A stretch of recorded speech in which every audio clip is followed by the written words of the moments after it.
Wait for the spinny ball. And here we go. All right. So that was a lot of stuff to learn about what cells do. Okay, where's the, here it is. All right. That was a lot to cover about the actions of cells.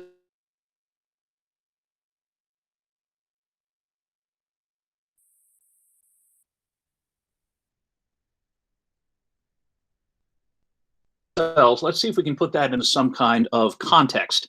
Where did all of that ultimately come from? Well, if we go back to 1970, back when I was 1, we can look at the work of a woman named Dr. Lynn Margulis, who I'm pleased to say I got to meet a couple of times before she passed. She's probably the single most famous scientist I've ever met.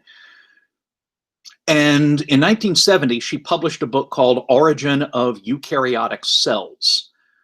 She might have published it under her married name. She was married for a time to the astronomer Carl Sagan. So some of her work is published as Lynn Sagan, but most of her career she went by Lynn Margulis. And she published a hypothesis that turned out to be almost certainly right as to where all of this eukaryotic cell complexity ultimately came from. She built on ideas from some earlier biologists, as all scientists do, but she was able to back those ideas up with some data coming in from this new field that we call molecular biology. And what she proposed is that mitochondria are actually descended from free-living bacteria that used to live on the outside and have their own life and their own metabolism and all that. They penetrated into a very early ancestor of eukaryotes, roughly 2-ish billion years ago, maybe a bit more than that. It's kind of hard to date with precision because things that small rarely fossilize recognizably.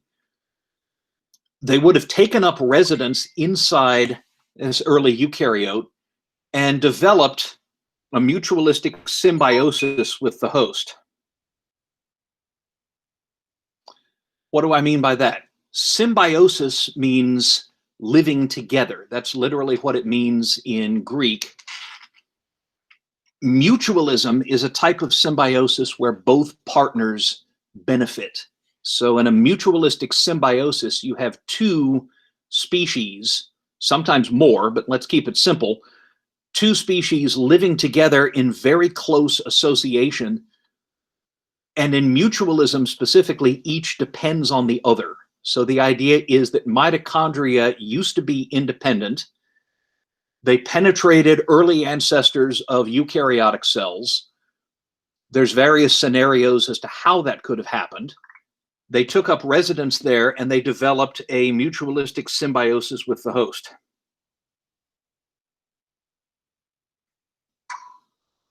Chloroplasts are the same. They're descended from free-living photosynthetic bacteria that also formed an endosymbiosis with host eukaryotes. Sounds like a pretty wacky idea at first. Where did she get evidence for it? Well, it turns out that mitochondria and chloroplasts contain their own DNA. They're not dependent on chromosomes. Their sequences are more like bacterial DNA than they're like host DNA, and mitochondrial and chloroplast DNA is typically circular, not linear. It's not in strips. It is in circles, which ought to remind you of bacterial plasmids. Mitochondria and chloroplasts also have their own ribosomes. Generally, they're the same size as bacterial ribosomes. One thing I didn't tell you about is that bacterial ribosomes are a little smaller than eukaryote ribosomes. And mitochondria and chloroplasts have ribosomes that are usually the same size as bacterial ribosomes, not eukaryote ribosomes. Mitochondria and chloroplasts make their own ribosomes. They've got their own DNA. They can't survive without it. And mitochondria and chloroplasts can both be killed by antibiotics that attack bacteria. There's a number of antibiotics that are very good at killing bacteria, but they're too dangerous to use in people because they would kill off your own mitochondria just as fast as they would kill off bacteria that were infecting you. And once a eukaryotic cell loses its mitochondria or its chloroplasts, it can't replace them. If your cell loses its mitochondria, it can't make more. It'll probably die pretty quickly. It's so dependent on them. We can actually extract mitochondrial DNA and map it. What you're looking at here is a map of mitochondrial DNA. Each one of those colored zones corresponds to a gene. Don't worry about what all of these little abbreviations stand for. I don't know if you can read them clearly anyway. What you need to take from this is that mitochondria have looped DNA. It forms a circle. And they don't have enough DNA that they can survive independently. They can't live on their own. You know, if we took them out of one of your cells, they would die pretty fast. But they also have enough of their own DNA that a eukaryote can't just make them independently. A eukaryote can't make them on its own. They're dependent on having that mitochondrial DNA that they inherit from previous generations of mitochondria. You get mitochondria when mitochondria divide. We can actually do cladograms based on DNA sequences. I talked about that a bit at the end of Friday's lecture. And mitochondrial DNA, which is shown here outlined in light blue, turns out to share the closest common ancestor with bacterial DNA, specifically DNA of a bacterial type called rickettsias. I haven't said much about rickettsias. They cause things like Lyme disease. We don't really need to worry about them, but that's what mitochondrial DNA turns out to be most like. It's not most like your own nuclear DNA. It's like bacterial DNA. So mitochondria have this very stripped down set of genes. They've probably lost about 90% of the genes they used to have. So they're completely dependent on their eukaryote host, but they still retain DNA from their bacterial ancestors. And to this day, it's more like bacterial DNA than it is like anybody else's DNA. Mitochondria and chloroplast are also surrounded by a double layer of membrane. This is a slice through a mitochondrion. The little stripes inside are called mitochondrial cristae, and we don't really need to worry about what those do. But surrounding the whole thing is not a single layer of membrane, it's two layers of membrane. And that makes sense if you assume that there was a time when the ancestors of mitochondria and also chloroplasts, they have a double membrane too. Those ancestors must have once been engulfed by a host. So in light blue with an orange nucleus, we've got an ancestral eukaryote crawling around in the primordial slime 2-ish billion years ago. And it engulfs a bacterium. And maybe it engulfed it because it was trying to ingest it, or maybe the bacterium was penetrating into the host to try to eat it. Doesn't really matter which is true for our purposes. But what happened either way is that the bacterium didn't get digested. It took up permanent residence, and it ended up with a double layer of membrane instead of a single layer. Incidentally, we can actually find examples of bacteria that do this sort of thing today, that penetrate into eukaryotic cells. Actually, the bacteria that cause Lyme disease do that. They're actually intracellular. And that kind of really close relationship between two or sometimes more distantly related species is called symbiosis. And we find it absolutely everywhere we look. Margulis drew attention, as nobody ever had, to the sheer number of times that we find symbioses. On the right, you've got a type of coral from a tropical, probably Pacific coral reef. This one happens to be called a brain coral because it's got that wrinkled surface that looks kind of like a brain. Corals make big stony skeletons, and when a coral's dead, all you see is the white bleached skeleton. When they're alive, corals are covered with living eukaryotic tissue, and the living tissue of this coral and many other corals looks kind of greenish brown. The reason it does is that the living tissue is jam-packed with single-celled eukaryotic algae. This is what they look like under a microscope. That's what you see on the left.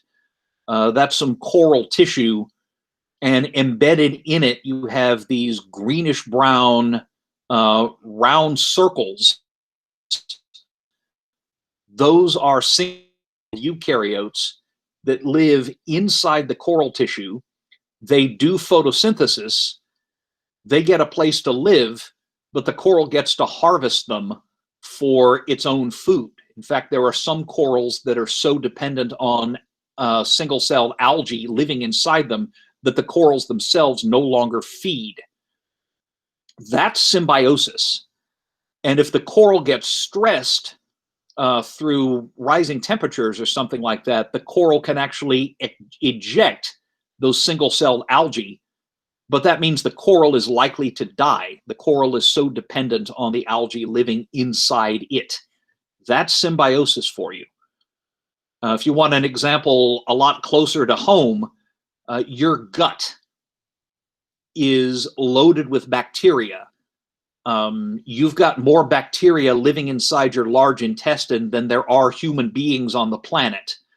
Roughly half the weight of every bowel movement is bacteria.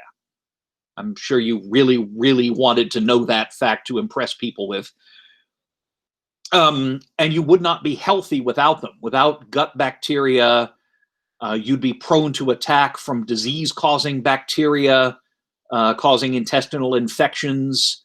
You wouldn't be able to make a particular blood clotting factor that you need called vitamin K.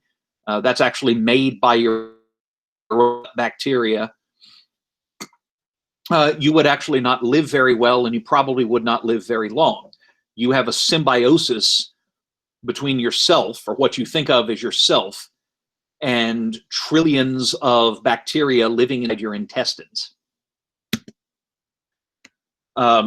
This is a single-celled protist called Pollinella. It actually lives in a little shell. That's why the outside of it looks kind of glassy.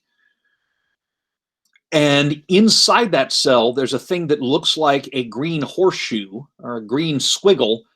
That is a photosynthetic bacterium living inside a single eukaryotic cell. And the bacterium and the eukaryote are dependent on each other.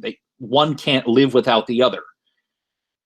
Something like this is what the earliest eukaryotes were like.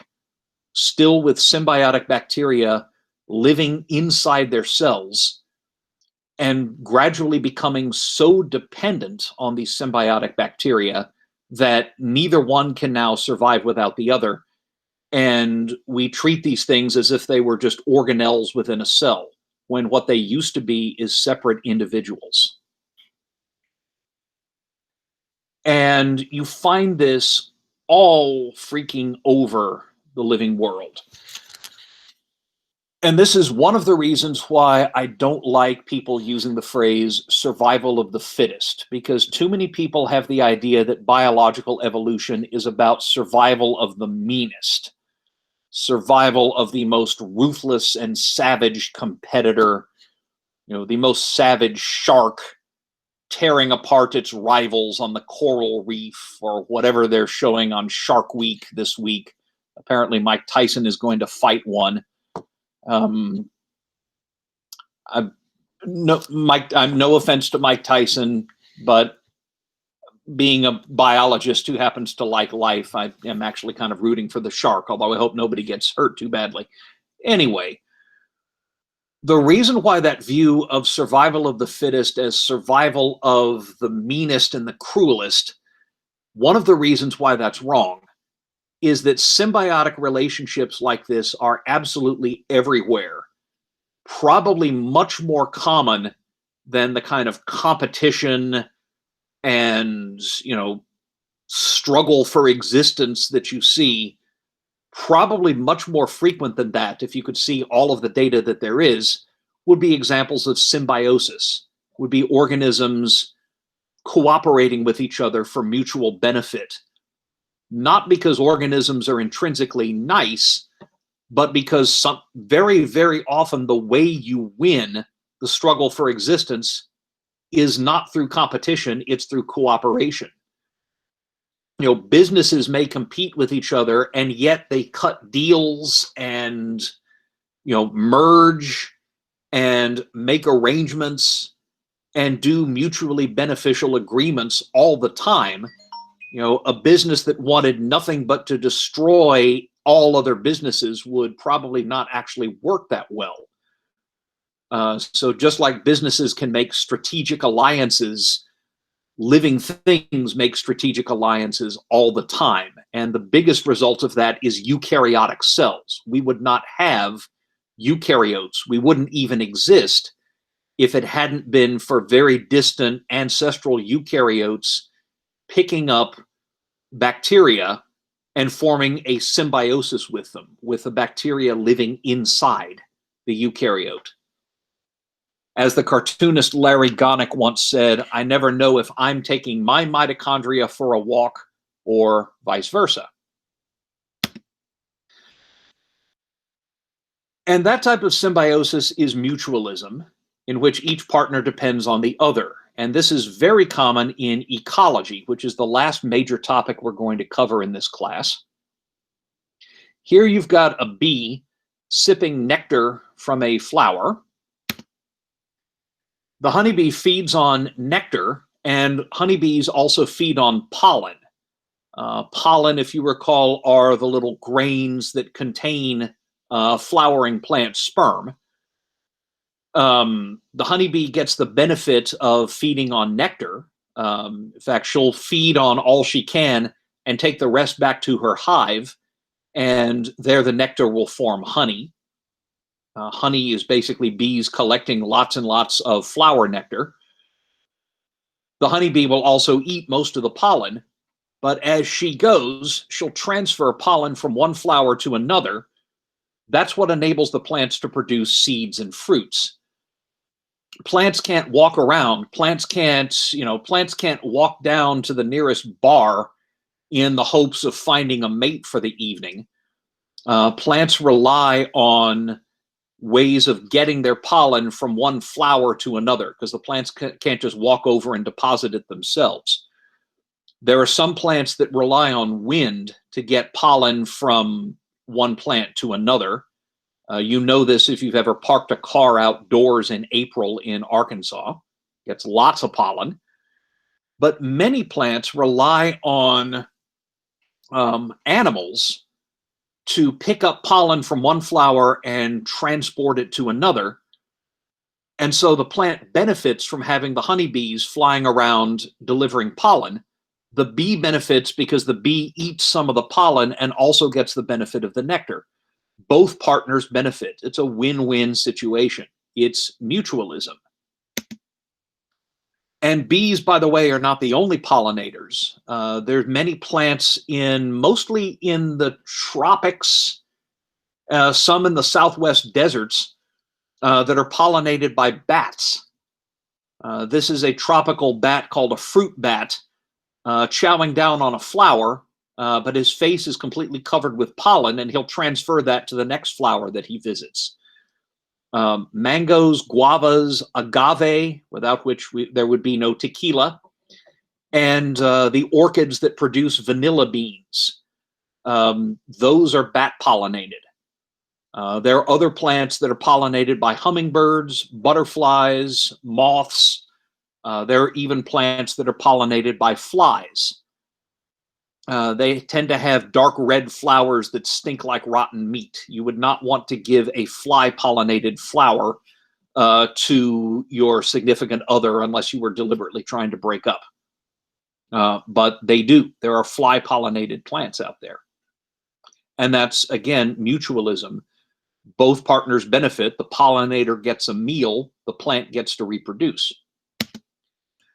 Give you another one. These are lichens. You see these growing on tree trunks and branches. Pretty much any tree that's been around for a while is going to get lichens growing on it. You can see lichens growing on stone walls. There's some growing on the stone fence. The stone wall that's around Hendrix College, for instance, has some. And they're these kind of crusty or sometimes leafy growths.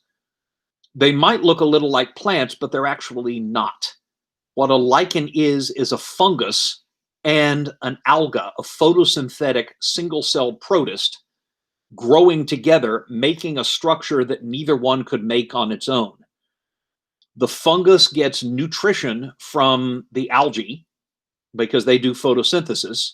The algae get protection from the fungus growing around them. So a lichen is not a single organism at all. It's a mutualistic symbiosis between two.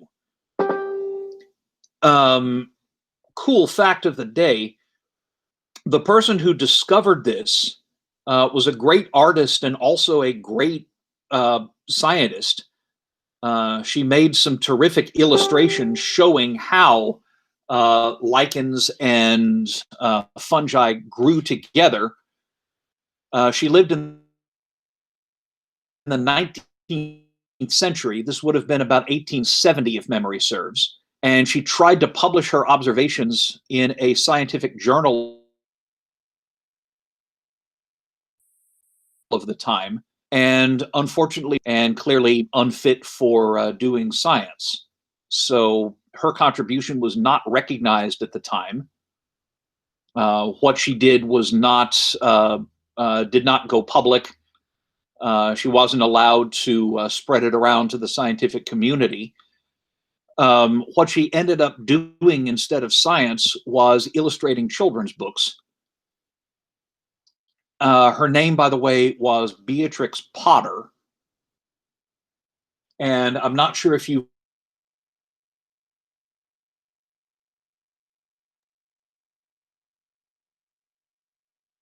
heard of her. Her most famous book is The Tale of Peter Rabbit. Anybody ever read The Tale of Peter Rabbit and to Mr. McGregor's vegetable garden and tries to steal his vegetables, and Mr. McGregor chases him, and what else did she do? Mrs. Tiggywinkle was a book about a hedgehog, and there was Jemima Puddle Duck and a bunch of others. She did children's books about animals. They're considered classics. I don't know if you got them when you were kids. I did. They've been around for a long time. And she ended up becoming quite successful as a writer and illustrator of children's books. But it's kind of a shame that she wasn't allowed to pursue a scientific career, because she made a pretty important discovery and then wasn't allowed to go public with it. We're a little bit better at that now, although there's certainly lots of room for improvement. Right. Many plants have fungi that actually grow inside their roots. Sometimes those fungi cause disease. There are some fungi that can make plants very, very sick, even cause trees to fall over a given time. But other fungi will grow inside plant roots, get nutrients from the plant, but the plant will get nutrients from the fungus, specifically certain minerals in the soil that the fungus is very good at getting, that the plant is not so good at getting. Fungi like this are called mycorrhizae. If you look at the picture down below, it's been stained with a blue stain. You can see the walls of the root cells.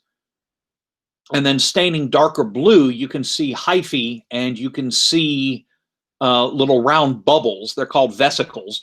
Not the same as the vesicles inside cells, part of the endomembrane system, but don't worry about that. Those round things and the little tubes that are connecting them are fungus hyphae, and they're growing inside the plant cells and extending out of the root all through the soil. And 95% of all plant species actually depend on mycorrhizae. They will grow very poorly without them, even if you give them plenty of water and fertilizer. I did borrow this picture from the website of a manufacturer that sells the spores of mycorrhizal fungi.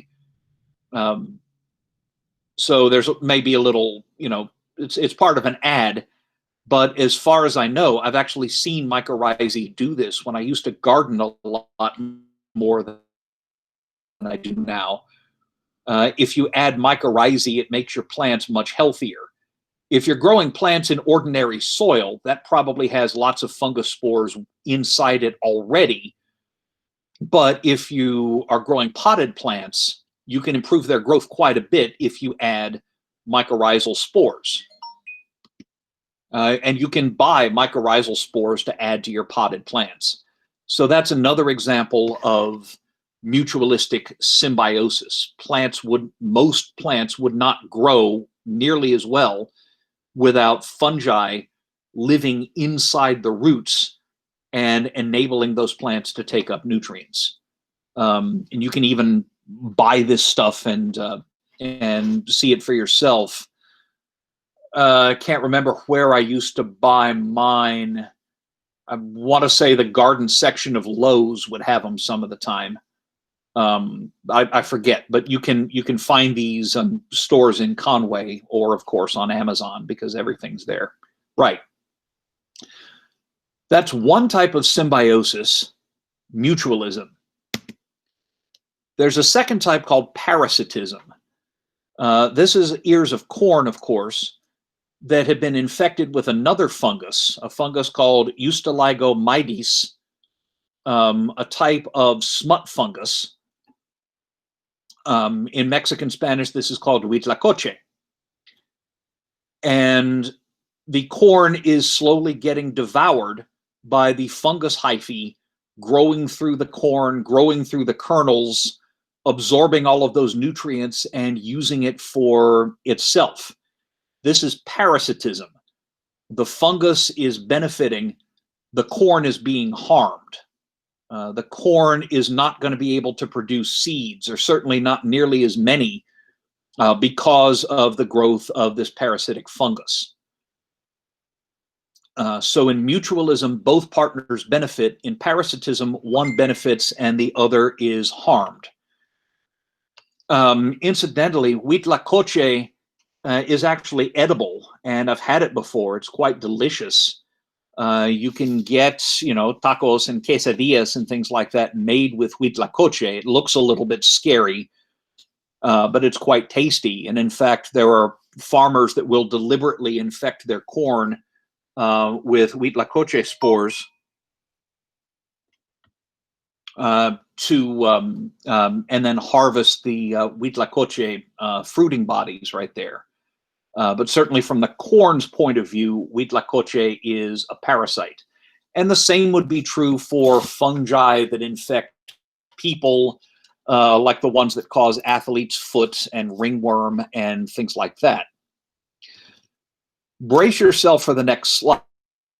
This is another example of parasitism, and this one's a little bit gross.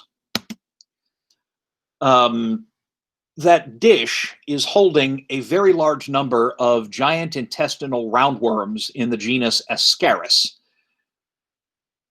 This is a parasite of humans, fortunately not very common here in the United States, but these roundworms can grow quite large.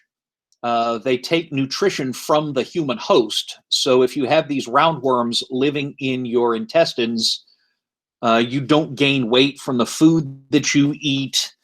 You don't absorb your food very well, so you get all kinds of gastrointestinal symptoms. Since you're not absorbing your food, you feel weak. You may get thin, and you can get so many Ascaris worms in your intestine that they'll block your intestines completely. And in that case, you have a medical emergency and the worms have to be surgically removed, which is what's going on in this picture. That's a parasite. That's a case where the worm is benefiting at the expense of its host, which in this instance is a human.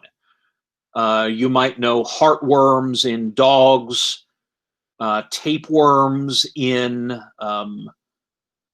dogs, cats, cows, pigs. Humans can get tapeworms as well. Fish can too.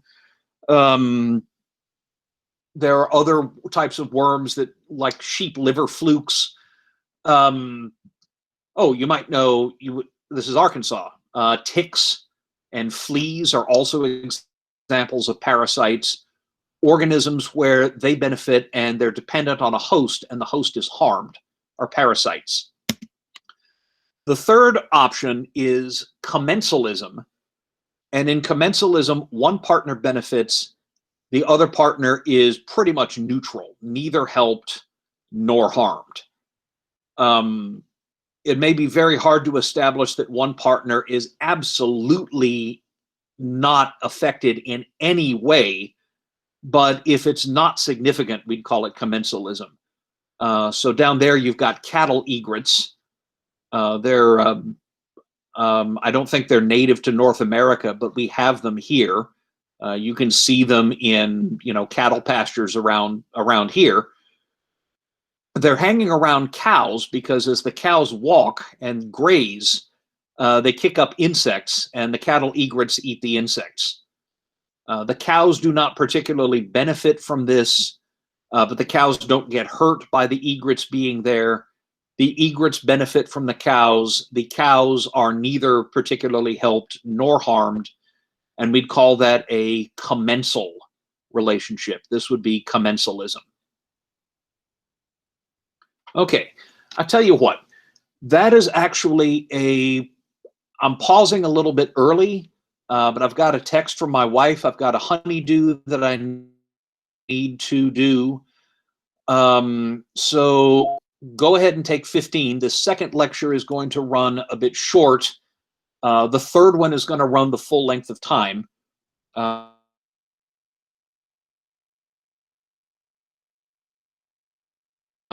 You'll get the same amount of material. I just need to take a break and handle some stuff. I've got 10:41. I will go ahead and stop the recording.